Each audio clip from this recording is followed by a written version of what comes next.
जोंहा फैलायबायनो बिमा फिसा अमा ओंख्रि संनो नागिरदों दा मोनानि ओमफ्राय माने बेलासि जाबाय नालाय जोंहा दानो संखानोसै मोनायाव नानिया गाबो नालाय ओंखायनो अमा बाबा सानाव अमा लाबोनाय दं एसे फोरानबाय ओमफ्राय दा संनो नागिरदों आरो नोंथांमोननो मोनसे बुस्थु देखायनांगौ नै जोंहा बागाननिफ्राय लाबोनाय किनचिलि माने मोजांखौहाय हरबाय नालाय मोजांखौ फानहरबाय आरो ओमफ्राय बे माखासेया एसे गाज्रि जानाय ओमफ्राय माखासे एसे गेसाव थानाय बेफोरखौ फोराननानै बेखौ पाउडार खालामनानै दोनसै आरो नै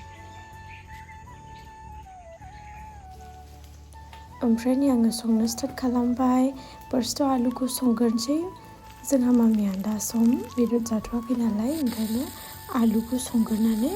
बेनो एसे हायनानै दोनग्रोनोसै आरो ओमफ्राय आलु गोरलैखौहाय जोंहा मामियाहाय नै बेबायदि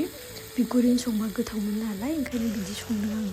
ओमफ्राय नै जोंहा साथामजों साननि अमा बेदर गोरान एसे दं आरो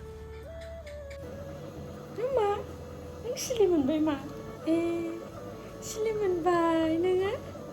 थाव सेरनाय ना ओंख्रि एरनाय बेयावनो सिलि मोनबायना नोङो दा आलुखौ संखांबाय आङो अमाखौ संसै आरो